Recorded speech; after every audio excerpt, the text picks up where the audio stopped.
All right, so we're preparing live to stream on YouTube. And for those of you who need the captions, make sure you monitor that chat. That's so jarring whenever I hear myself on the YouTube recording. So funny. Okay, so I'm going to share my screen so you all can see a presentation today. And we are live on YouTube and we are recording. So just keep that in mind, everybody, as you share things in the Q&A section. We might read it out to the whole world, so just keep that in mind. But we do want you to be candid and we do want this to be conversational. And because we are putting closed captionings in the chat, we urge you to put your questions and your comments in the Q&A section. And for those of you who are tuning in on YouTube, I know I have some colleagues monitoring the YouTube comment area, so you can communicate there as well. But the best possible experience is for those of you in the Zoom room with us today. So you are at Citizen Science and Libraries, presented by the Network of the National Library of Medicine, All of Us Research, and SciStarter. I just want to give a big thank you to all of our people who helped make this happen today. I want to thank everybody from NNLM and all of us, our featured citizen science project, Stall Catchers. I want to give you a big shout out, Pietro Michelucci, for being here. And of course, I want to say thank you to the Network of the National Library of Medicine, Pacific Northwest region, especially for joining and helping coordinate all this. And thank you to you as well for the people who are here to learn and to do citizen science. So I'm going to hand it off to my NNLM colleagues to tell us a little bit about today's session. Hello, everyone, and welcome to the webinar. My name is Emily Hamstra, and I'm the Outreach Coordinator for the Network of the National Library of Medicine, Pacific Northwest region, and I'm one of your co-hosts for today. This webinar is the first in the Citizen Science and Libraries webinar series. Today's webinar, Advanced Alzheimer's Research Online, a presentation and Q&A, is brought to you by the Network of the National Library of Medicine, the All of Us Research Program, and SciStarter. I'm here with my co-host, Nancy Scien from the Network of the National Library of Medicine, Pacific Northwest region, and Caroline Nickerson from SciStarter. I'm also here with Michael Balkenhol from the All of Us Research Program and our guest speaker, Dr. Pietro Michelucci from Cornell University. Today's talk is structured in two parts. In the first part, this is the first hour of the webinar, is for anyone interested in hearing more about the citizen science project Stall Catchers and asking questions. Part 2, or the last 30 minutes of the webinar, is designed for librarians, educators, and community organizers, and will provide tips for engaging your community in citizen science projects. Everyone's welcome to stay for both parts of the webinar, and we'll give a clear cue when we're transitioning from the first part to the second part, in case you can't stick around for the second part. Before we dive into the presentation, I want to take care of a few more housekeeping things. This session is being recorded and will be posted on the NNLM webpage after the session. Closed captioning is provided in the chat, and the recording will be closed captioned as well. ASL interpretation is available, and you'll see that in the video. All right. Oh, sorry, Emily. Go ahead. The co-hosts will be monitoring the chat throughout the session, but also if you have questions, please put those in the Q&A so that we can see the closed captioning in the chat. If you're a librarian and you're interested in obtaining MLA CE credit for the session, we'll provide you with more information about that at the end of the session. And now I'm going to hand things over to Caroline Nickerson from SciStarter. Awesome. Thank you, Emily. All right. And thank you, everyone, for understanding our technical difficulties. And I know we're all used to putting things in the chat and saying things in the chat, but putting those things in the Q&A will help us keep the chat clear for those closed captions. So yeah, thank you so much, Emily, and thank you, everyone. I think, am I able to go into our polls now, or do we have anything else in the housekeeping section? Go for it, Caroline. All right. So one big request, originally we wanted you to put your zip codes in the chat, but put your zip codes in the Q&A. That helps us keep track of who we're reaching. So if y'all want to go into that Q&A box, drop your zip codes in there. It's just really helpful for us to know, oh my gosh, we had people in Kansas tune in, we had people in Los Angeles. We want to know where in the world you're calling in from. And by putting those zip codes in there, it really helps us keep track. We got, oh my gosh, 13 people, 16 people have already put it in the Q&A box. Awesome. Yeah. All right. Put those zip codes in. And as you keep those zip codes rolling into the Q&A, we already did our first poll, but let's do our second poll. So I'm going to stop sharing those results and we're going to open another poll. So remember, get those Q&A results in there. I'm not Q&A results. Get those zip codes in the Q&A. And then please let us know who you are. Are you an aspiring citizen scientist? Are you a parent of an aspiring citizen scientist? Are you a teacher, an educator, a troop leader, etc.? Are you a librarian or part of a library staff? Are you a researcher or a project leader? Are you just a bored person on the internet? Are you none of these? Please let us know. All of these are great. If you're a bored person on the internet, we hope you are entertained and excited by today's presentation. Looks like the library staff is really well represented. We have 77% of the people in the room with us so far are librarians, are part of a library staff. Super cool. And we got a few bored people. That's fine too.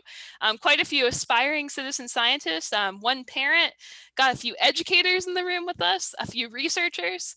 I'll give you all a few more seconds to vote. 3, 2, 1, and we're going to end the poll.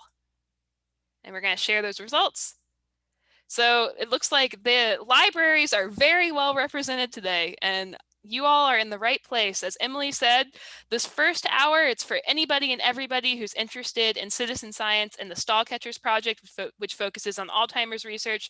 But then our last half hour, so once we finish that first hour, we're going to have a special session for those of you who are leaders and might want to activate others to do stall catchers in either a library setting or a community-based organization setting, or just with your friends or family. If you're in that facilitator role, that last half hour will be for you. All right, so I'm going to exit the poll now. So thank you all for doing that. So let's start off with why we're here. Citizen science. Some of you may not know what citizen science is. I know not everyone had done a citizen science project before. I like to think of citizen science as a collaboration between scientists and those of us who are curious, concerned, and motivated to make a difference. So basically, it's any way a member of the public can help with a research project, can volunteer their time to turn their curiosity into impact to move the world forward. So it can be through the Stall Catchers project by playing the Stall Catchers game. You're literally conducting analysis by playing that game. It can be by going outside and documenting plastic pollution with your smartphone with the Debris Tracker project. By doing that, you're literally volunteering your time to collect data to increase the knowledge base about this problem. You're doing science. You're doing real science by contributing your data or doing analysis. And citizen science is as broad as science itself. It's everything from documenting light pollution to documenting the natural world to health research and everything in between. So no matter who you are, you can find a citizen science project that interests you. And we urge you all to make your SciStarter account. Your SciStarter account can almost act as a passport to all these different projects. It helps you discover them and get involved and track your participation in one place. And if you go to scistarter.org/NLM, at this part of the presentation, I always tell you, minimize this Zoom window. Open up another tab if you're watching on YouTube and type in this URL, scistarter.org/NLM. So you can make your SciStarter account and discover some projects that we picked out just for you. Because on the main SciStarter website, there are thousands of citizen science projects. There are all these different events. There are tools you can discover. It can be a little overwhelming. But on the scistarter.org/NLM page, the network of the National Library of Medicine picked out some projects that focus on human and environmental health, including stall catchers. So on this page, you'll be able to discover these projects. You'll be able to find other events in this series that you can attend. We'll be doing this once a month through the fall. So come back and see us each month. And you can also find recordings from past events all on this one page. Another exciting thing you can find on this page is the Introduction to Citizen Science tutorial. I know a lot of you are library staff. This is a really important one because this tutorial, it was created by Arizona State University and in partnership with the network of the National Library of Medicine and SciStarter to give you the what, the how, the who, and the why of citizen science. And it's written at a 5th grade level, so it's accessible to people at all different age levels. And you can click through it. It's interactive. It's offered now in English and in Spanish. And there's a fun quiz, and you get a certificate at the end. So even if you know a lot about citizen science, you might learn something new from this tutorial. If it's your first time, this will be super helpful for orienting you to all the different citizen science experiences that exist. And if you're in a leadership position, you can use this tutorial with your communities. So we really urge you to go to the scistarter.org/NLM page to check out this tutorial. And now the part you've all been waiting for, stall catchers. Dr. Pietro Michelucci is joining us today to not only talk a little bit about himself and, he's part of the human side of stall catchers and his background, but he's also going to talk about how to actually do stall catchers, how to participate, and a little bit about the research outcomes they've had so far. And I know we don't have much time, so I'm going to go ahead and give Pietro control of these slides so he can click through and talk to us about stall catchers. Pietro, take it away. Thanks so much, Caroline. So bear with me as I figure out the controls here. Yeah, so it's a pleasure to be here. As I'm figuring out the controls. So it always works when you're practicing, but then let's see.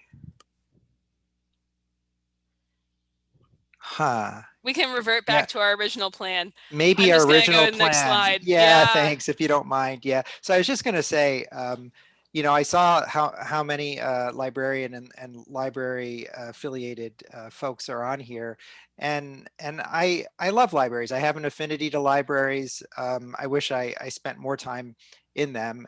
And so Caroline's convinced me that there's some value in me sharing a bit of my personal journey. So I tend to begin that journey with this slide to highlight my my nerdy origins here in the chess club in junior high school. And we often do a mini poll to see if anyone can figure out which person I am. We don't have to do that this time. I'll just give it away. I am yeah, that's me right there with a Mickey Mouse shirt, looking a bit dazed and confused, probably thinking, I wish I were in the library looking at World Book encyclopedias, which was sort of my favorite thing to do around that age. Next, please. When I was in high school, I elected to stay home from school one day. I just gotten a new home computer and I wanted to try out a new programming experiment. I had this game, Click, that I was trying to build, which was based on an arcade game called Defender from the 1980s. And I wanted to make it at home just because why not? And then I don't have to spend 25 cents each time to play at the arcade. And I thought it'd be a fun challenge, but I realized that my computer was way too slow to program it using the normal basic programming language. So I stayed home to teach myself machine code. And eventually I was able to actually make the background scroll realistically like the game. And to me, this was just such an empowerment to be able to, do a little reading and figure out how to do that. And then, give a machine a set of instructions and have those instructions followed to a T. And I was very excited about doing more programming and potentially going into that field. But at the same time, I was becoming an adolescent, and I had the normal angst, that all teenagers have. And I was very curious about the human condition and psychology and the meaning of life and all that stuff. So I didn't think I could just go into a strictly engineering field. And click, please. So I discovered there is this emerging field called cognitive science that combined a lot of my interests. So you could do computer science and psychology and actually use them in service of each other.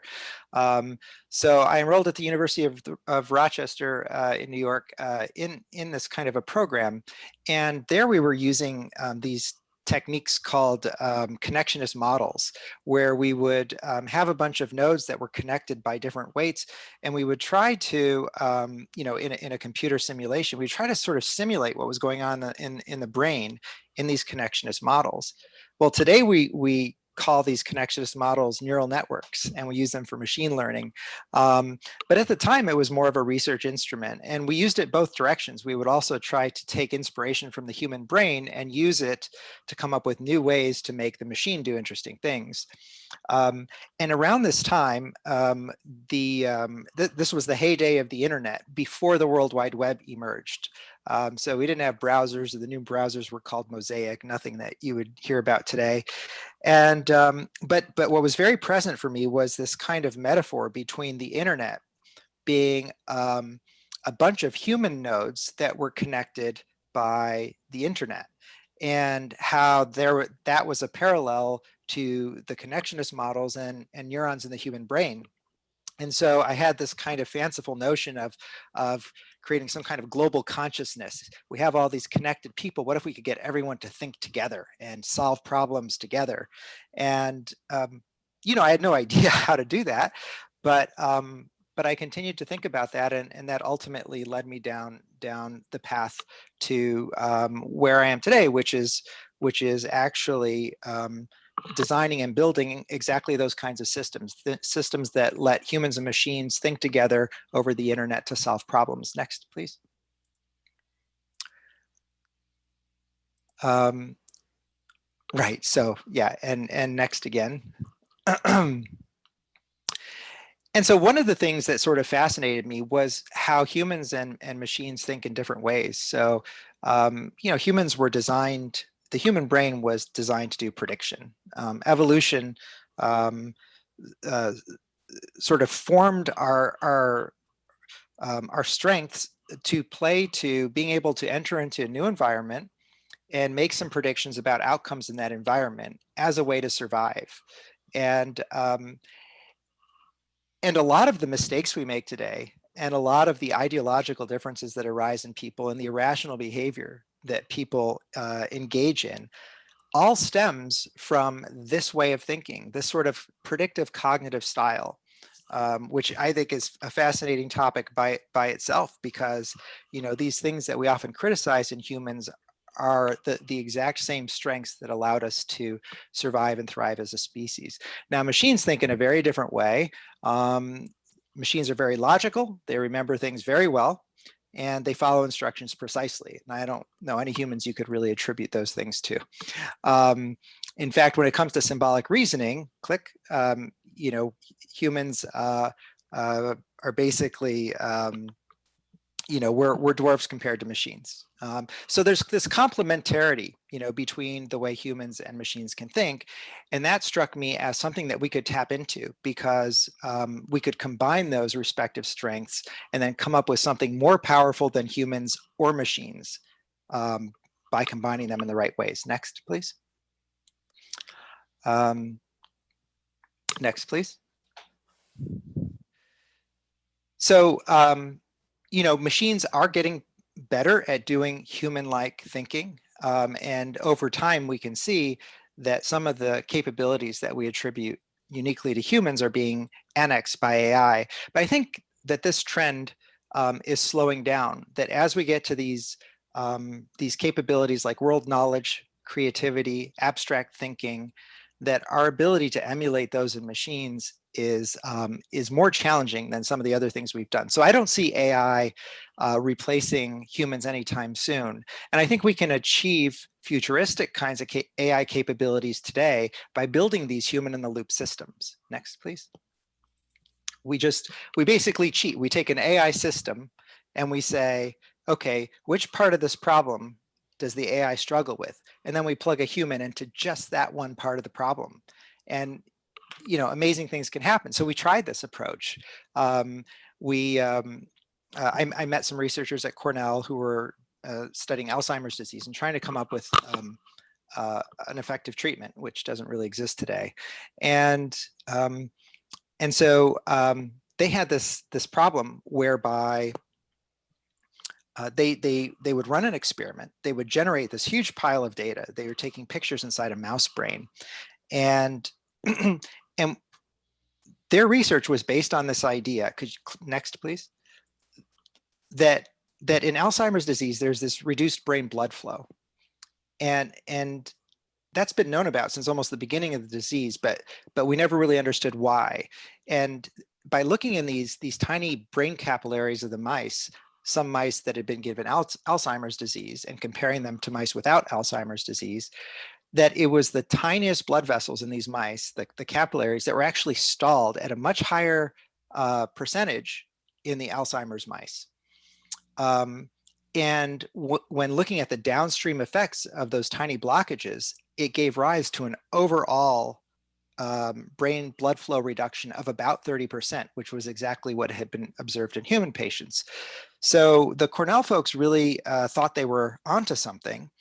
But again, the problem was that each experiment they ran generated these piles of data that would take literally a year to analyze, 6 months to a year, by trained laboratory technicians working around the clock. So, this makes it really prohibitive to do research when every question you ask, requires you to wait an entire year before you get the answer to that question, and then that informs the next question you ask. And they had lots of data accumulating.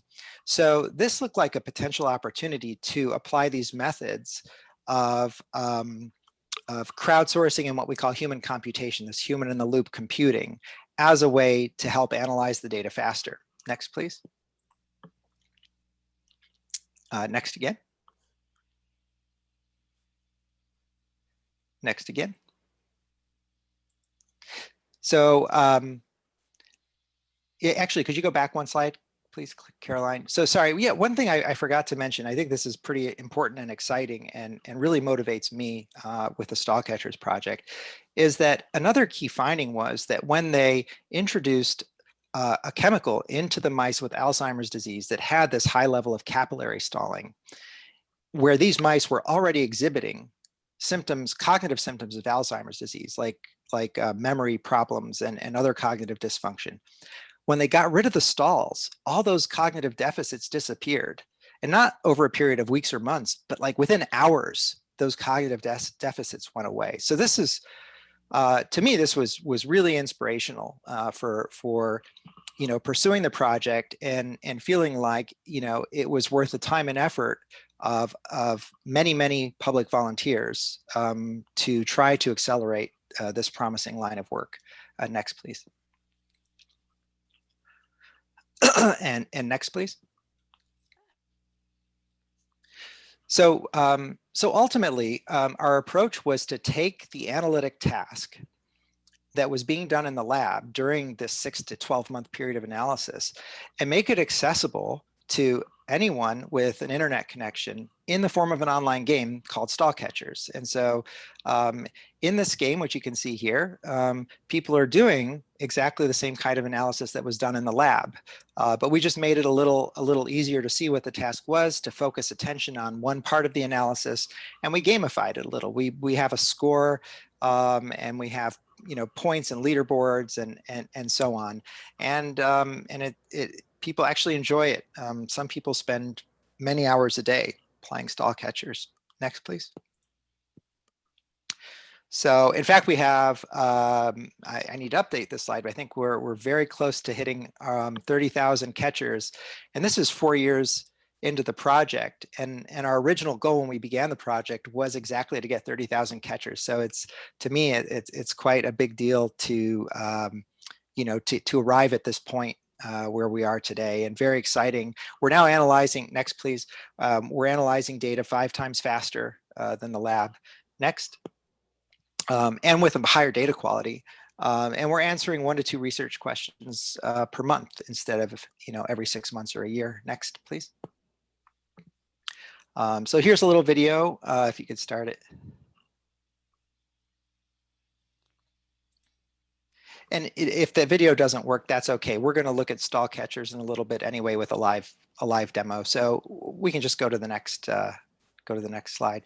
So we we have some sort of ethical guidelines that we follow. In fact, we're starting to organize as a community to figure out what our ethics are.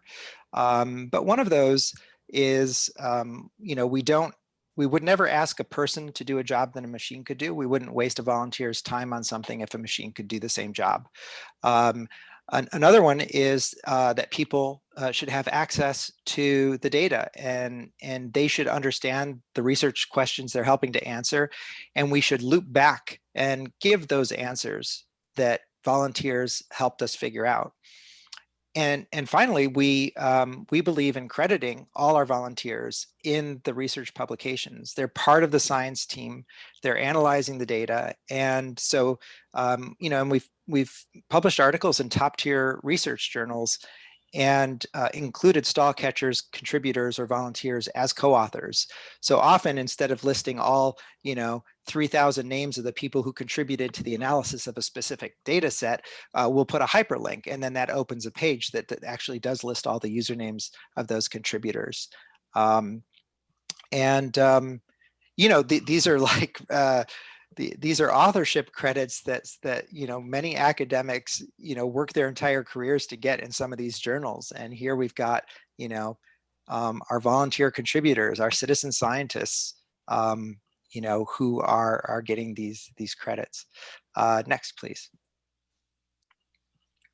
So another way to measure our progress is so what you're looking at here is this represents a hypothetical model of the molecular mechanisms that underlie the stalling process that's observed in Alzheimer's disease.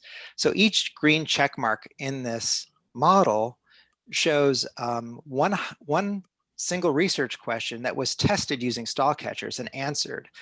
And the remaining question marks are the parts of the model we're still trying to validate.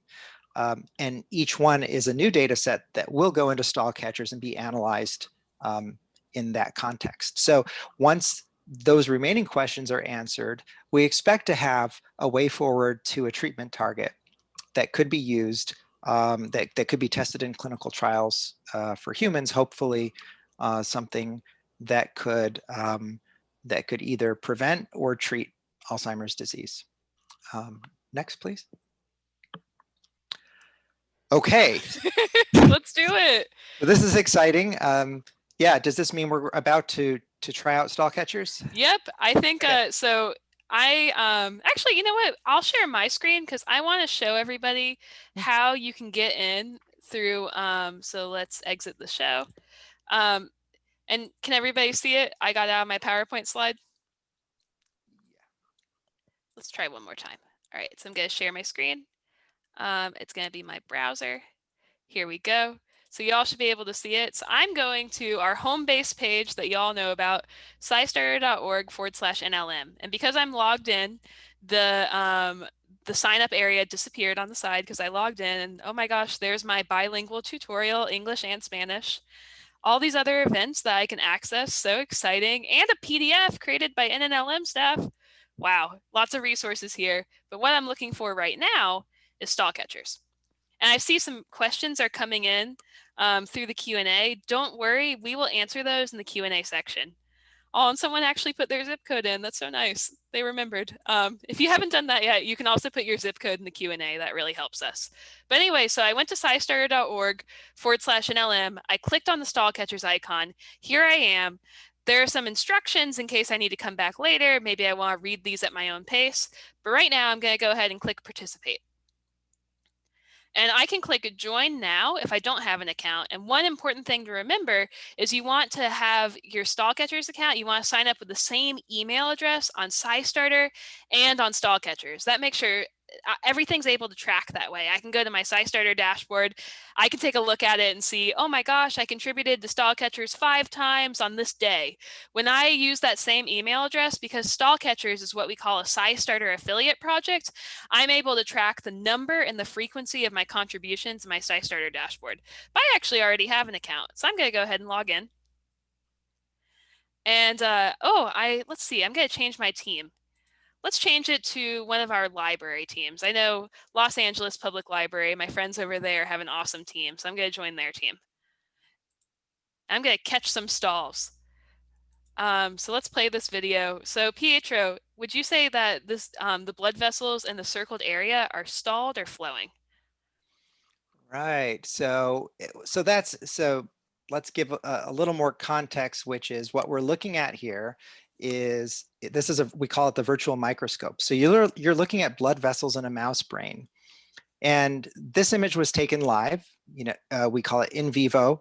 Without any harm to the mice, we're actually able to do imaging through layers of brain tissue and see blood flow in the mouse brain. So all these white squiggly things are the different blood vessels. And then that orange outline is encompassing the one vessel that you're supposed to answer about here. And so I'm being asked, and I have to admit, I'm not very good at this. To me, I would say this is stalled. And if you can pause that slider button there, Caroline? Yeah, and maybe can you scroll it back, or is this a video? Oh, okay, yeah. So if you scroll back, keep going, keep going. So if you have to look really closely, but there's sort of a black spot in that vessel that's not moving in either direction in the vessel. You can sort of see that relative to some of the other vessels, there isn't any blood flow. At least that's what I think. I could be wrong. So I would say stalled. So you want to click stalled and see if I'm right? I think I agree with you. Where do you think Okay. it's stalled? So see that yeah, right there. That's where I see it too. That's where I think too. Yeah. We're wrong. Yeah, see, you should never listen to me.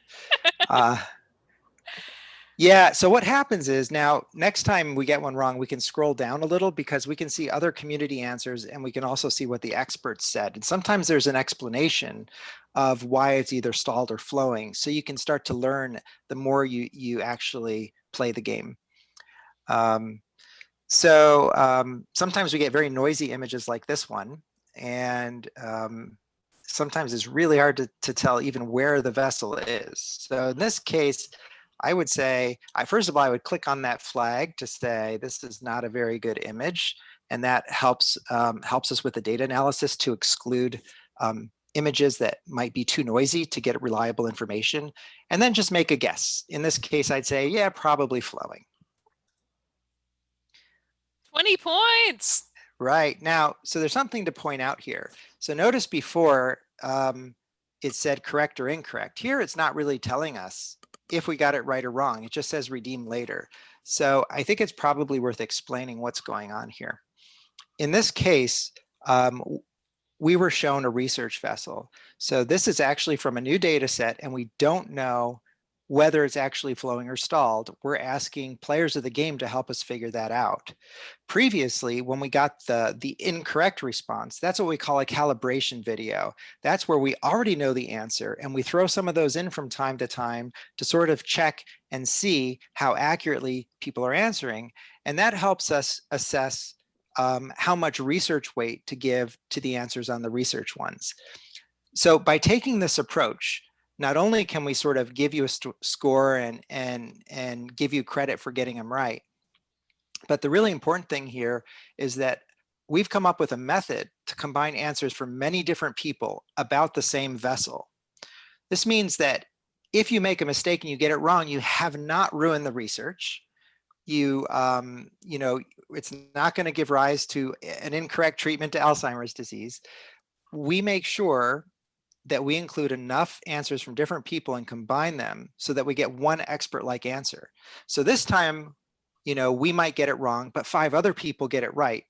And then the overall crowd answer is correct. Next time, maybe we get it right and someone else gets it wrong. And we validated this approach, and it actually produces better data quality, better accuracy than the lab experts.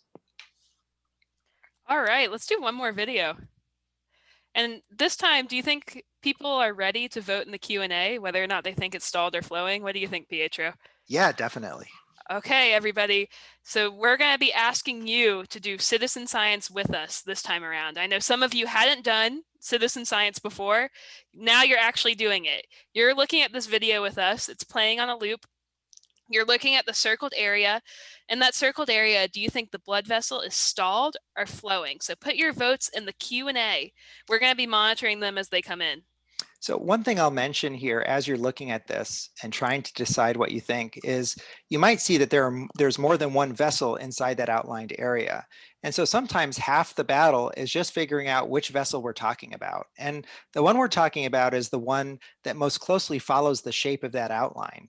So you might see that there's sort of a loopy section on this one vessel. It loops around and then shoots out to the left. That's all part of the same microvessel, and that's the one we're asking about. All right, so I'm looking at the Q&A, and it looks like the votes are a little divided. We have some people who think flowing. Okay, it looks like majority flowing, but we have a few stalled. You know, it's not completely flowing. What do you think, Pietro? Do you think it's flowing? I'm just afraid to answer. Majority wins. Majority says flowing, so I think we're going to go with flowing. Okay, let's go with flowing. I trust the crowd. Correct, flowing. Perfect. You think we have time for, I think, maybe 2 more. So let's do this one too. So if you all want to put your votes in the Q&A for this one as well, flowing or stalled, let us know. And this is a little easier to, I think, figure out which one, the vessel of interest for this particular one. I think it's easier to figure out which vessel, but maybe more challenging to figure out whether or not it's stalled. Sometimes we have images that are overexposed, and then as you play the game more, you start to learn about contextual cues that under those conditions can help you figure out whether it's flowing or stalled. The people are saying flowing. The votes are coming in. Oh, we have a few stalled. We have some people saying stalled, but I'm seeing majority flowing. Keep those votes. We're going to go with whatever you all decide. You're the citizen scientists. You're doing your analysis right now. Oh my gosh. We have some stalled. We have some flowing. I think more people have said flowing than stalled, so we're going to go with flowing. And we're correct, I think. Oh, this is actually a research vessel. So this is quite interesting because we have a crowd answer, which is being entered as Caroline's answer to help us come up with an actual crowd answer. So we're really rigging the system now. So we don't know yet. And what'll happen is at some point in time, Caroline's redeem button will light up and she'll either get points or she won't for this one, depending on whether her answer agreed with the rest of the players who answered this one. I can't help myself. Let's do one more. This is one of my favorite projects because you can play it anywhere where you have a tablet or a computer and internet access. So sometimes I'll be, I don't know, waiting or watching TV and I can just pull up stall catchers and play. And it's very relaxing, I think, to just like be able to solve a puzzle and look for something. So for our last one for today, as a group, I want you all to come back later and participate in this later. Do you think this is stalled or flowing? So we're looking at this circled area. We're looking at the blood vessel of interest, which we believe is right here. Do you think it's stalled or flowing? Caroline, sorry to interrupt. This is one of the interpreters. Can you switch the spotlight, please? Yeah. Thank you. There we go.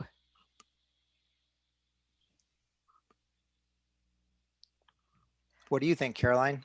Oh my gosh, I don't know. I see, I need everybody's help. I need you all to vote and help me decide.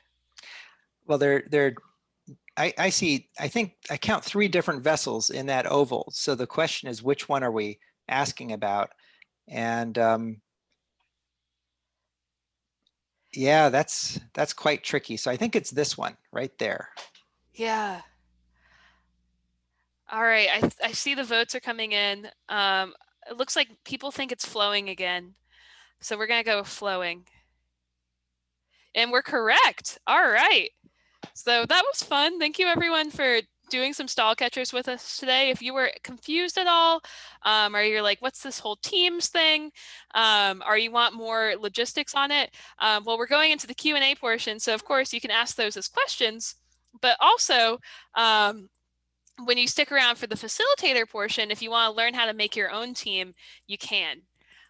So oops, let me speed ahead so we can get to our Q&A. My colleagues from, I'm just making sure everybody can see my screen. Can y'all still see it as I'm speeding ahead to get us to the Q&A portion? We're zooming. All right, Q&A. My colleague from the network of the National Library of Medicine, Nancy Scien, is going to be getting us started with the Q&A. We have about 10 minutes for Q&A before we move on to all of us. So Nancy, why don't you kick us off with our first question for Pietro? Okay, sure. The first question comes, basically, you received an email from me a couple of days ago asking you to brainstorm some questions to ask Dr. Michelucci during this Q&A period. So based on your feedback we received from you, we have curated a list of questions to ask Dr. Michelucci about his exciting work. So one of the first questions that I got was from a children's service librarian who works with children between the ages of kindergarten age to grade 6. And her question is, would stall catchers be appropriate for tech-savvy children in grades 3 to 6? That's a great question. So we have seen children as young as third graders playing stall catchers and enjoying stall catchers. I don't know if it's for all third graders, but I would say that is probably the lower end of the age range that we'd recommend. I think it's well within reach, for 4th, 5th, and 6th. Yeah. You do have to be over the age of 13 to have a SciStarter account. So if you're under 13, make sure you participate with a parent, guardian, educator, or trusted adult. Okay, thank you. The next question came from our chat box, from the Q&A chat box, and it asks Dr. Michelucci, what type of medication was given to the mice? Yeah, thanks, Nancy, and thanks to the asker. It's a really great question. So what was given to the mice when all the stalls went away was an immunosuppressant. So it's a kind of drug that suppresses the immune system so that it can't fight off foreign invaders. If you gave that to a person, that would be like giving them AIDS. So even though it did a great job of getting rid of those stalled capillaries, it's not something that could be used as a treatment because it would ultimately cause more harm than good. The old saying, the cure is worse than the disease. So the goal right now is actually to try to figure out if there is a drug that doesn't have those negative side effects, that does not destroy the entire immune system, that could still make those stalls disappear. Okay, thank you. And the next question asks, what strategies have you used to tell the story of stall catchers? Oh, that's an interesting question. A big question that comes up. So there are lots of stories to tell, really. I mean, there's the story of how did stall catchers come to be, which is really about lots and lots of people from all different walks of life and different research disciplines and different occupations coming out of the woodwork to help make this a reality. There's the story of people that we've come to know through the project who have personally had to deal with Alzheimer's disease, and our relationship with them through the project. There's the story of the community itself, the community of players, which has grown, and the culture that's developed within our community, a culture of kindness and acceptance, which is really wonderful, and people stepping up to help other people. And then there are stories more about the science of stall catchers. And I work with some really creative minds on my team. Agla Romanowskaita, who is basically the co-developer of the Stall Catchers project with me, and then another person on our team, Lisa Gussman, who's an amazing animator, and so it's through blog posts.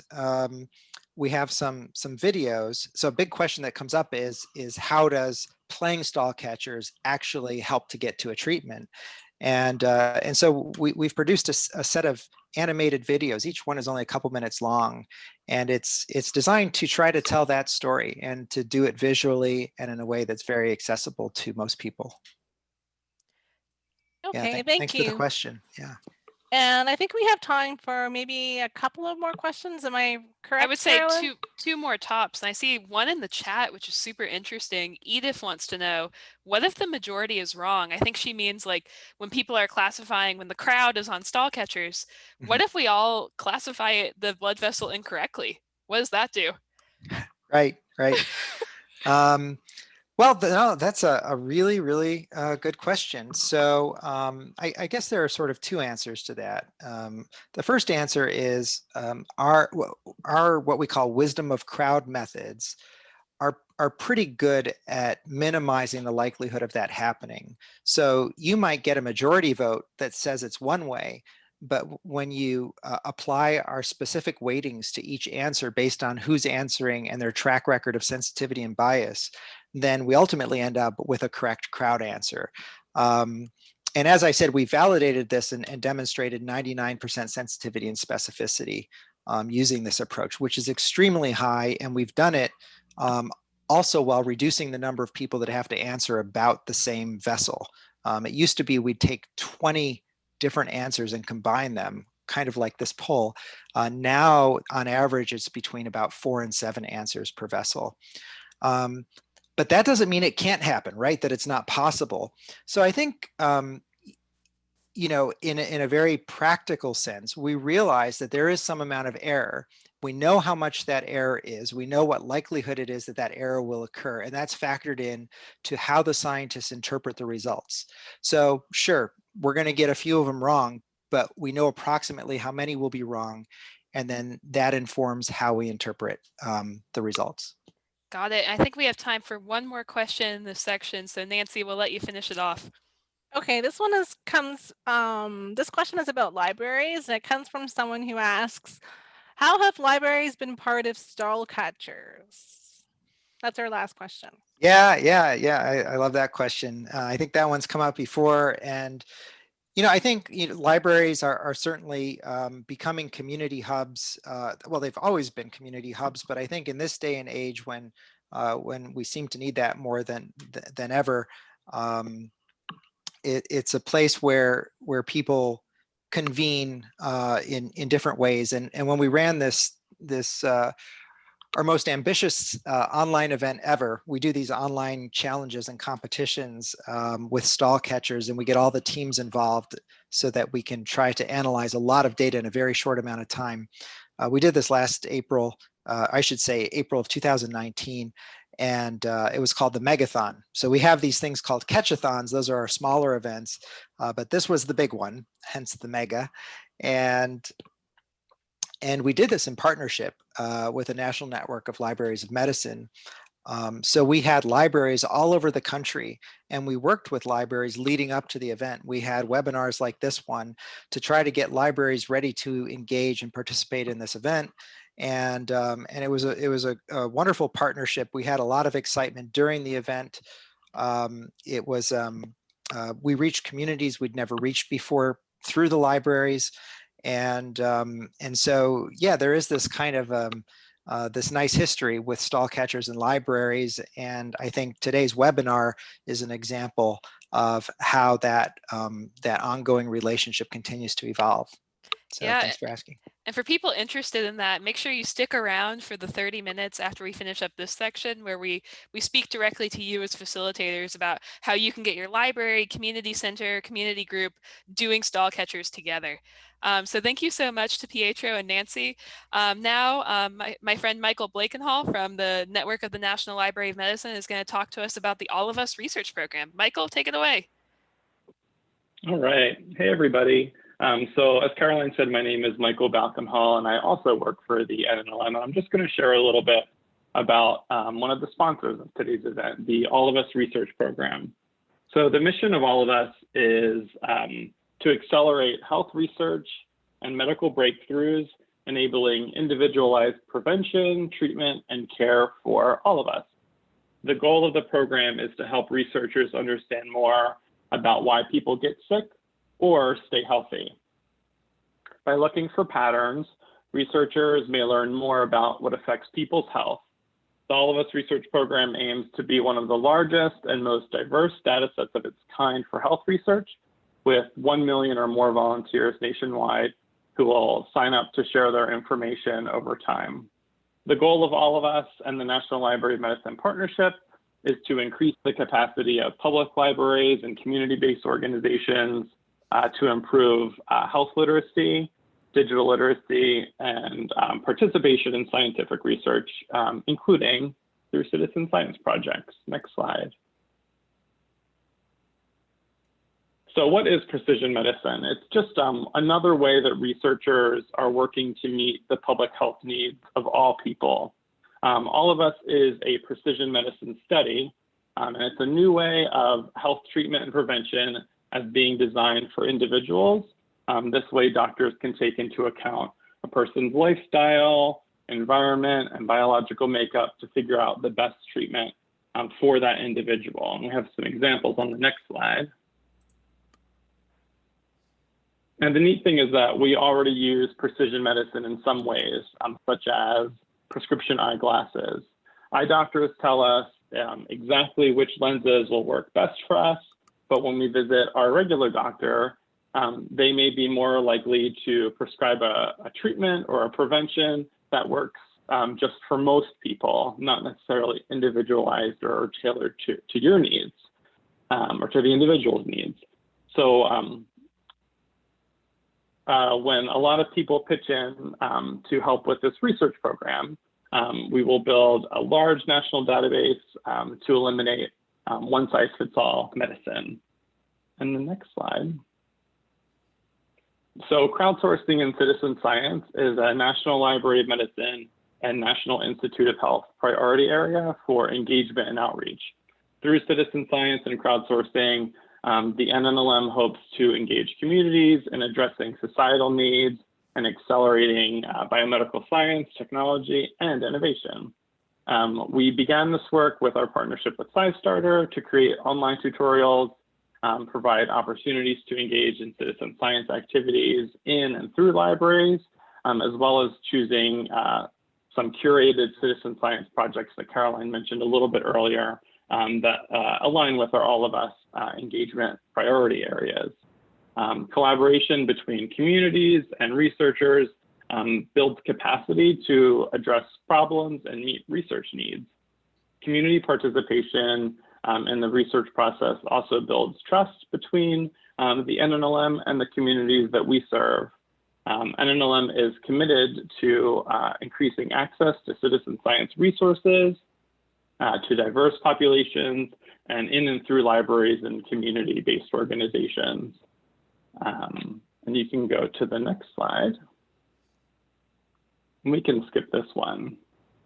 Yeah, all of that, well, you can go to joinallofus.org/NLM to learn how to join.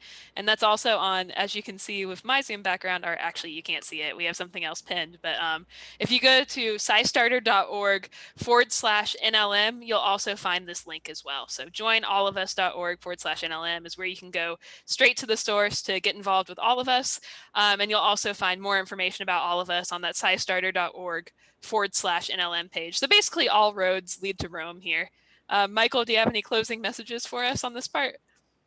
No, yeah. So if you're interested in learning more about the other citizen science projects, you'll go to that SciStarter/NLM page. And if you're curious about learning more about All of Us, do check it out. Yay, thank you, Michael. Back to you, Caroline. Thanks. Yeah, thank you so much. And there it is, another reminder, make sure you go to scistarter.org/NLM. I know we're nearing the end of our kind of open program, so people came here because they wanted to learn how to do stall catchers, they wanted to learn a little bit more about All of Us, they wanted to learn about citizen science resources provided by SciStarter and NNLM. If you're not interested about learning how to facilitate citizen science and stall catchers in a group, that's totally fine. This is kind of your time to depart. But before you do, we hope you go to the scistarter.org/NLM page, because we have handouts on here about more resources regarding Alzheimer's disease. We have those featured citizen science projects. We have links to all of us. So before you go, make sure you go to that page. And we also have a survey for you. Everybody loves surveys. When you fill out this survey, you really help us know how well we're doing, how we can improve future programs, how we can improve outreach with citizen science, and how we can make sure you have a good experience while you're volunteering your time to move the world forward. So please don't forget to do this survey. And for those of you who aren't interested to learn about group facilitation, we totally understand if you sign off right now. For those of you who are, feel free to stick around. I think we're probably about the time where we're going to switch sign language interpreters, if I'm not mistaken. We've been talking for a while. All right, I'm moving to Sarah. So we're spotlighting her video. There we go.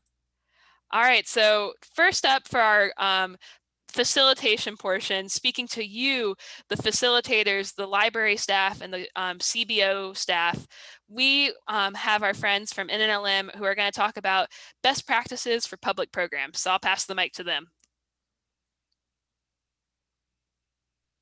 Okay, thanks, Caroline. This is Emily Hamstra again from the Network of the National Library of Medicine, Pacific Northwest region, and I'm the outreach coordinator there.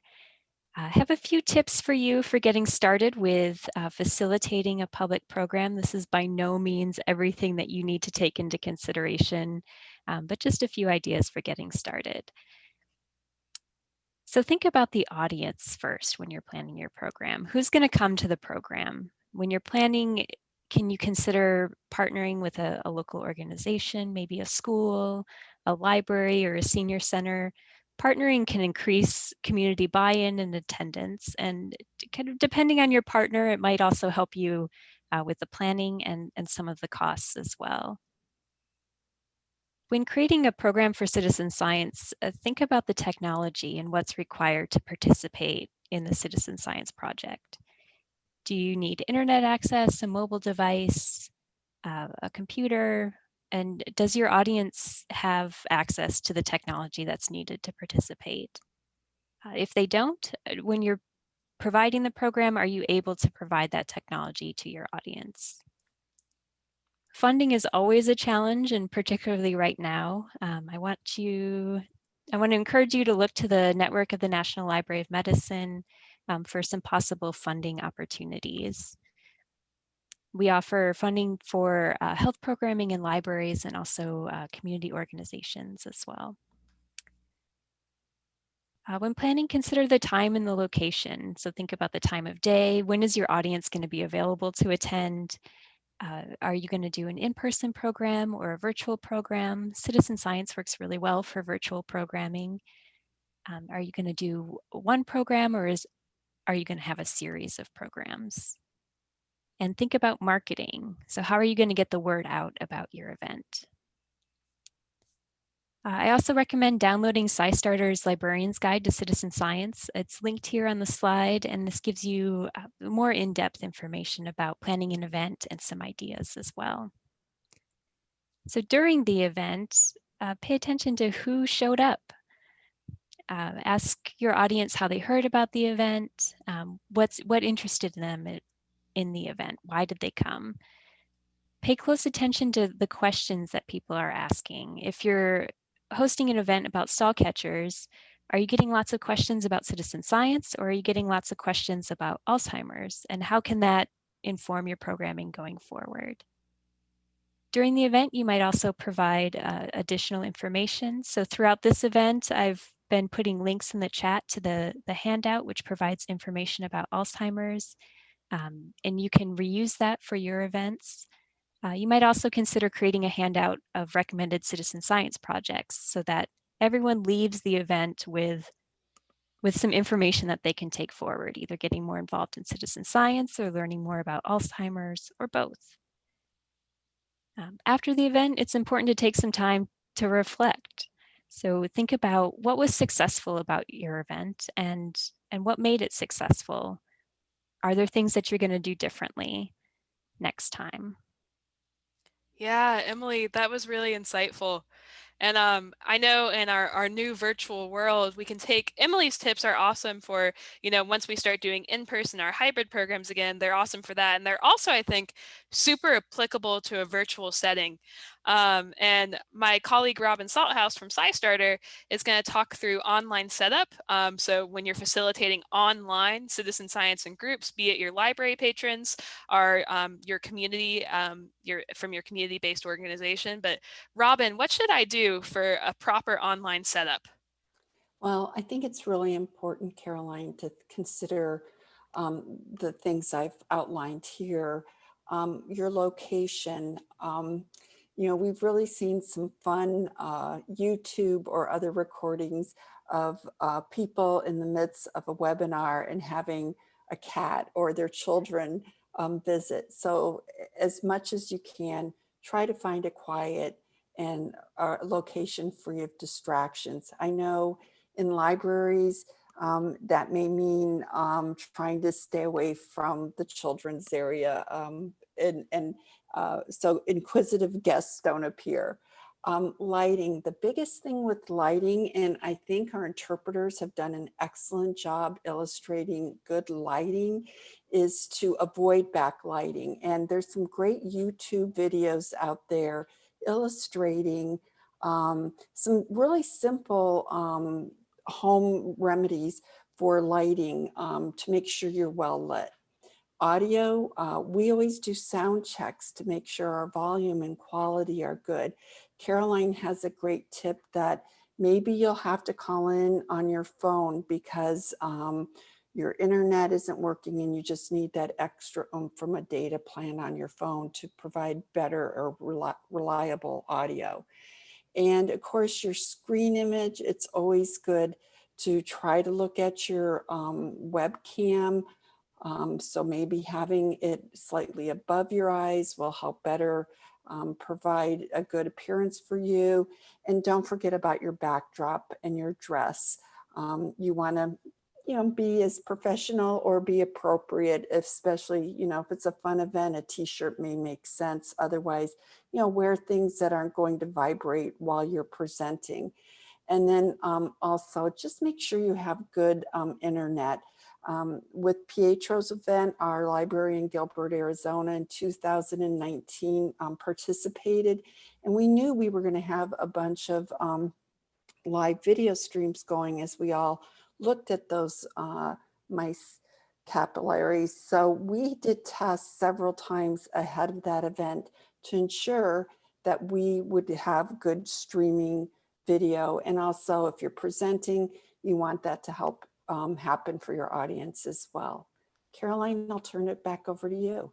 Yeah, thank you so much, Robin. And as I was thinking before this presentation about the production support and presentation material sections, I thought, oh my gosh, am I grateful for Robin, because it's so important to be part of a team.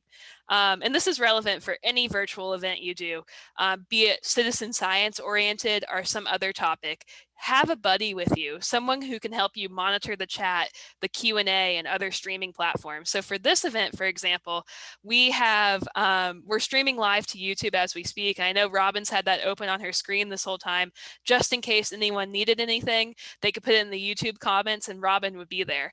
And I remember an event a few weeks ago, my internet, it was actually citywide, I found out later, my internet went down and Robin was able to jump in and share her slides, and I was able to call in via phone and present. So when you have a buddy with you, a team, you're able to make sure the show goes on. So they monitor the chat, the Q&A, and with this event, we were a little flexible, right? We're using our chat as a closed captioning area, and we're asking all of you to put your comments in the Q&A. Like, we're able to have that flexibility because we're all part of a team, and we're all making sure that we communicate the information about citizen science. Another good part about production support is no matter what platform you use, be it a Zoom webinar, a Zoom meeting, a Google Hangout, WebEx, there are so many different platforms. You'll have to pick the one that's best for you. And we have other SciStarter resources about this and other presentations we've done. about the pros and cons of different streaming platforms for different purposes. But if you're on a Zoom webinar, production support can help you, maybe kick out someone who's being inappropriate in the chat or like disrupting things. You're able to have that help when you have a buddy with you. And it's also, I think, really important to engage with viewers and answer questions during the event. So we've been trying to do all of that with you. We had our poll questions because we wanted to know about you. We've been responsive to your Q&A input. Even before the event, Nancy emailed out and crowdsourced, isn't that so meta? She crowdsourced questions about crowdsourcing and citizen science, but we were responsive to you. And of course, technical difficulties, we covered that part already. In terms of presentation material, zip codes, we really recommend it. Even if you're just working with like a local library district, why don't you ask people for their zip codes? It's super helpful to be able to plot all that on a map later, and of course, anonymize it and figure out, okay, we had a lot of people in this area, maybe we could have more people in that area. It's just helpful for you on the evaluation side. For slides, it's always good to have a shared deck just in case of any disasters. You never know, like let's say you have 5 speakers for an event and everybody's sharing their screen separately. Why don't you all just have backup copies of each other's slides just in case? For videos, make sure you test those ahead of time. You can embed them into your slides. And for live demos, I always recommend testing it. I even did stall catchers an hour before this event, just in case, to make sure that my computer was working well. On SciStarter, we'll make sure that the page is, we have all our updates done before any given event. And you may be thinking right now, oh my gosh, all these tips are applicable to everything, not just citizen science. But citizen science, I think, is particularly well suited to the times we're living in right now. Because for many citizen science projects like stall catchers, you can participate remotely and from home. So even though you all may be at home right now, or maybe that you're doing curbside pickup at your library, or maybe you're meeting on Zoom with your community group at the moment, you can all participate in stall catchers at the same time. You could all be part of a stall catchers team, and you could still be connected even if you might be standing 6 feet apart. So now we're going to go into more of the nitty gritty of facilitating stall catchers and libraries and CBOs. And just so you all know, there are other projects on the scistarter.org/NLM page. Maybe you want to do a few different projects in the program. Maybe you want to do stall catchers and you want to do debris tracker. But all of them are great. And for stall catchers, if you have a particularly like online savvy community, this could be a particularly good fit. So I'll pass the mic back to Pietro to talk about the importance of friendly competition. I know he already hinted a little bit about the megathon, but to let him talk a little bit about that and other forms of library and CBO engagement. And CBO, just to remind everyone who doesn't know, is community-based organizations. So Pietro, take it away. Okay, great. Thanks, Caroline. Yeah, I learn new acronyms every time. I like that. So, right, I think one of the things that once stall catchers was underway as a project and we saw it was working, we were analyzing data, people were gravitating to the platform, they liked the platform, and by the way, a lot of how it works today was informed by feedback from our community. So I think that's one of the best decisions we made was to go in with a lot of humility and say, okay, we know our best guess isn't going to be right. Tell us where it's wrong, and we'll change it. So one of the early decisions we made in terms of the feature set was to create an opportunity for people to form teams. So there's, humans, I think human society sort of advances because of this tension between cooperation and competition. It's I think both of those are built into the human condition. And what's cool about creating competitions and stall catchers is that we can kind of have that cathartic competitive experience while at the same time as a whole community be cooperating toward finding a treatment for Alzheimer's disease. So, I did want to talk about, I think there's some really nice opportunities for using teams and leagues with libraries that already have some sort of structure to their organization. And so this played out in, as Caroline alluded to, in the Megathon event, where each library made its own team. Part of what was fun about that is you could look at the leaderboard, the team's leaderboard, and you could see all the different teams that were engaged. And yes, and the Los Angeles Public Library did win the competition. There were a lot of libraries involved, and every single one of them, made a contribution. What we achieved, it was a world record in I think in biomedical, in crowdsourcing biomedical data analysis. In a single weekend, we analyzed, we did a year's worth of laboratory analysis. So it was amazing, and there was some great exposure and visibility to this accomplishment from Science Friday and and other outlets, I think, that recognized this coming together of libraries and people. So I think if you can go to the next slide, I'm not sure what it is. Okay, yeah. So this is, if you don't mind, Caroline, I'm going to go ahead and just share my screen and kind of go through this. Let's do it. Process. Okay. So let's see if I can share the right screen without showing everyone all my emails or anything like that. Okay, so this is, once you go to SciStarter and that link that Caroline showed earlier, you get to the stall catchers landing page, right? So I'm going to pretend this is my first time here, and I'm just going to join. Okay, so I'm going to make up a username. I'm going to say I have a convention for this that helps me remove them later, so we can separate testing from actual. So I'll say that, and I don't know if you all know this, but with Gmail, if you do a plus sign after your usual Gmail username, you can add anything you want, and anything sent to that email address will still go to your original email. So it's a great technique for testing. When you told me that, it really was a game changer. Yeah. I have to admit, I learned that tip from Agla, my colleague, who Caroline knows very well.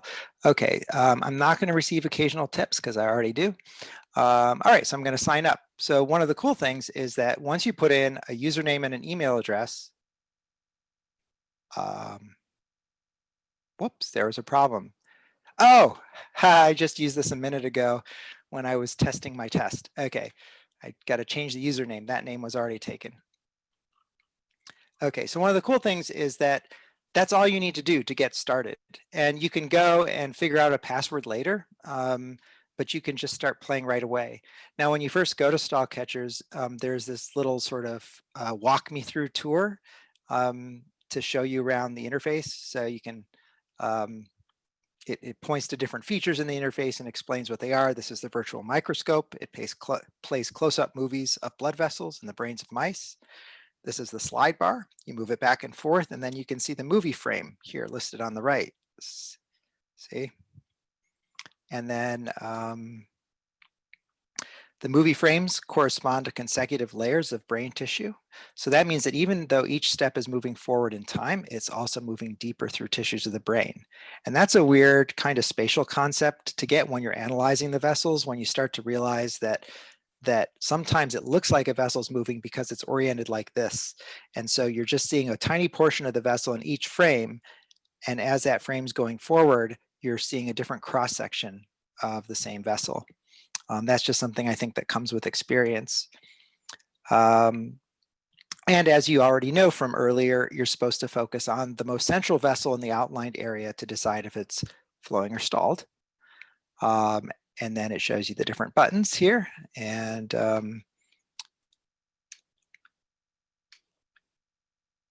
then it directs you to the help section and the FAQ if you need more help.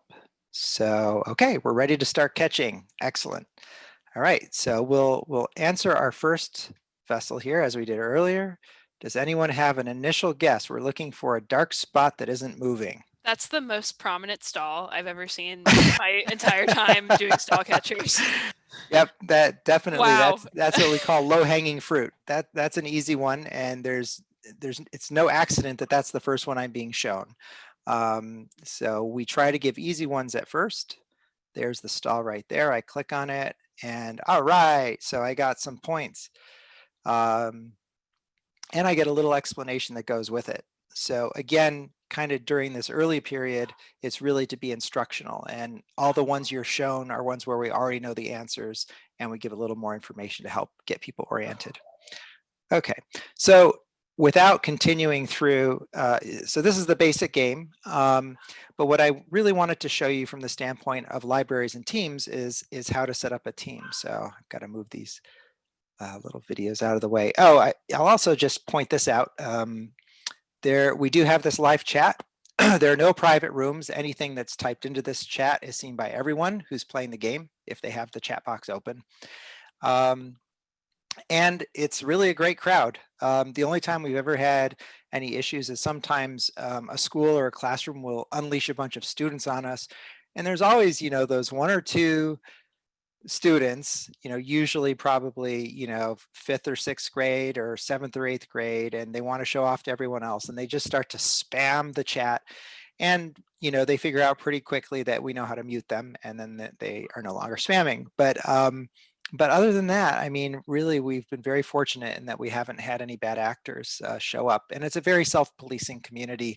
And if something starts to go on here, usually there's at least one of our, this is Capraram, that's Mike Caprero, who's been with us since day one and continues to be one of our most active catchers. And the star means that he's sort of been designated as a mentor in the community. And something arises, then he alerts us right away. Sometimes it's a performance issue with the platform, and there are others like Mike who are on here, usually somebody most of the time. Okay, so let's say, you've played around with stall catchers, you get the hang of it, and you think, yeah, I want to do a library event. But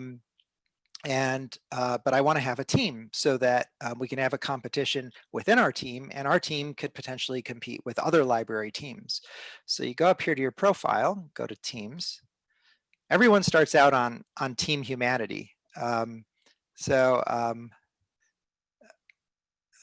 Team Humanity means you're basically not assigned to a specific created team. So sorry, I have to keep sort of juggling the Zoom thing here so I can see what I'm doing. So what you probably noticed is that there's a link here to create a new team. Well, let's start by looking at an existing team. So Akron Library Stall Catchers. I remember these folks. So what you can see here is that they're members of the Thursday Nighters League. So we started this league to have a common time where all the libraries who wanted to participate, and not just libraries, but other teams too, could come together, same time and place, same night, and the competition would be going on all at the same time, and you could see people chatting in the live chat and bantering and so on. So I'll point out here that there's this invite link. So if you copy this and you paste it into an email that you send out to your library patrons, I want to see if I can show you. Basically, if they join stall catchers using that link, then they will be prompted right after they create their username to join your team. Now, they don't have to accept that. We're very careful. We try not to force anybody to do anything in this game. But the default is that if they accept, then they're automatically entered into your team, and then they start showing up down here, in the team leaderboard, and then your team name shows up on the main screen with a virtual microscope. Really quickly, I'd like to point out with this team, it's really amazing. It was formed for the Megathon in 2019, but we had people playing in 2020, which I think is really cool. They kept on going, even after the big competition was done. Right. People do come back. It's pretty amazing. And the other thing that sometimes, actually pretty often we see this happen, that when there's some kind of a competition going on, our super catchers, our stalwart players who are here every day and who are very fast and efficient, and they rack up a lot of points quickly, they'll just pick some team to join during the competition to help out that team. Sometimes they want to pick the underdog team.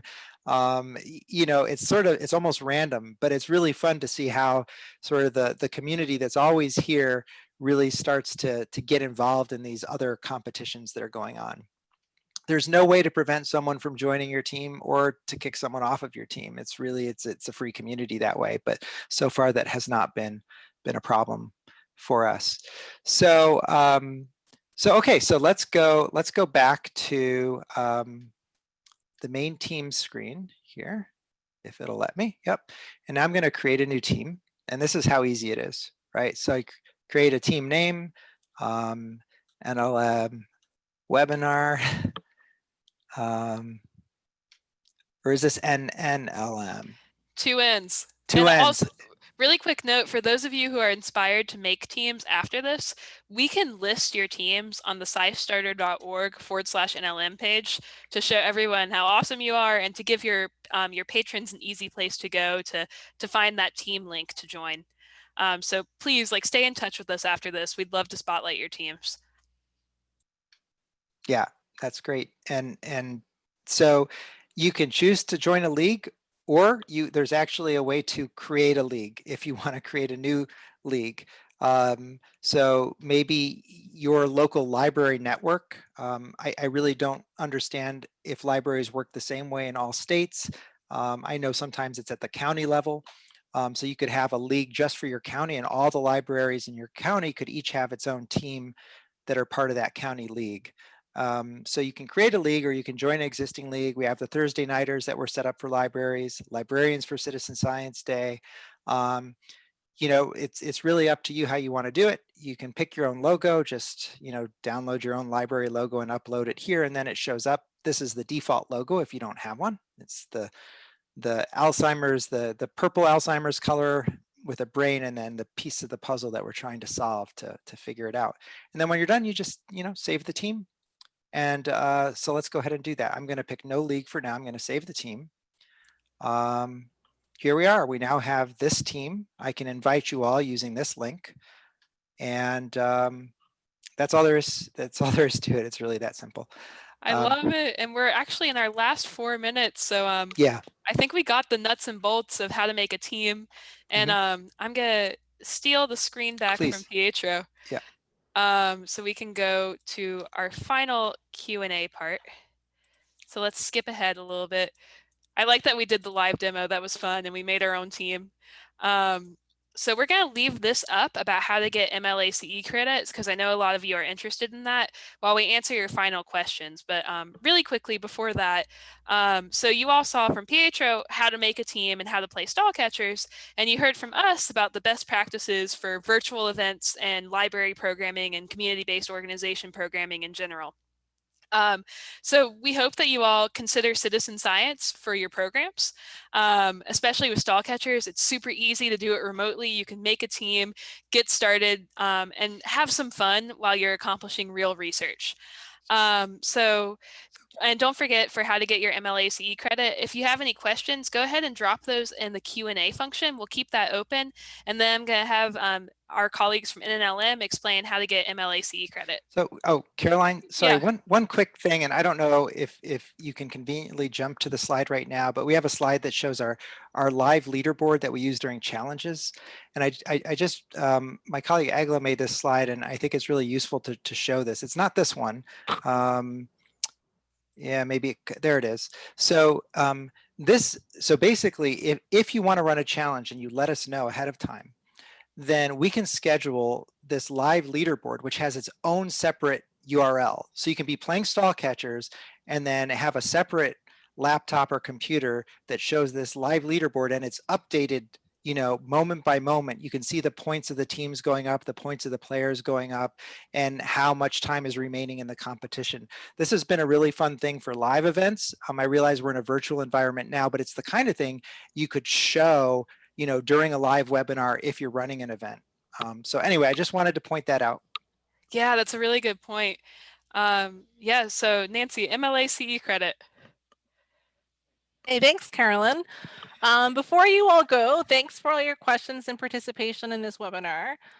Special thanks goes to our guest speaker, Dr. Pietro Michelucci, for an excellent presentation. The next webinar in our Citizen Science and Libraries webinar series will be Fight Plastic Pollution through Citizen Science on October 21st. The links to the webinar evaluation will be provided now in the chat box now by Emily Hamstra, my colleague. So have a look in the chat box for the MLA link. For those that want the MLA CE, the evaluation will have an MLA CE code for you to use to get your MLA CE credit once you fill out the webinar evaluation. All questions that you have about MLA CE can be directed to me, Nancy Shin, at my email address, nkshin1@uw.edu. Thank you. Thank you, Nancy. It looks like we have one question in the chat, so I think that'll be our final note we end on. Someone wanted to know, do you recommend having patrons create their stall catchers accounts beforehand or during the program itself? I'll let Pietro take that one. And you are muted. Never fails. Yeah, it's a good question. I think if you have some folks who already have accounts, the downside to that is that if you create a team after the fact, then they have to join the team, but that's actually very easy to do. The upside is that if you and this pertains more to live events, but if you have people in the room who have already registered and know how to play the game, then they can help other people get started. That's been very useful to us. So I don't think there's a right or wrong answer to that. You could do it either way. But particularly if you're going to have some form of a live event where people can interact directly with each other, the more people you have in the room who have gone through the process, I think, then you have helpers. Definitely. And I think that's the perfect note to end on. It's always good to have helpers. And I also urge you all with your patrons and your communities, send them to scistarter.org/NLM because they can find that tutorial, they can find stall catchers, and we'd love to keep in touch with you all about all the amazing stall catchers and other citizen science you're doing. And we can also feature you on that scistarter.org/NLM page. So please don't be afraid to stay in touch. And on that note, we'll wrap it up here. We'll see you at the next event. Like Nancy said, next month, we're going to be fighting plastic pollution with the Debris Tracker project. And you can find the registration info for that project at scistarter.org/NLM, as well as for that event. And otherwise, we'll send you a big email with the slides, all the different links that we referenced during this presentation. And of course, we're going to get the closed captions out of the chat and up on the YouTube video later on, so you'll be able to view those on the recording. With that, just thank you so much to everybody. We really appreciate the attendees, all of you who are here to learn. Thank you to Pietro, thank you Nancy and Emily and Michael, and thank you Robin. And thank you to our interpreters and our captioner today. See you all next month. Thank you. Bye everybody. We're gonna end it here. End meeting.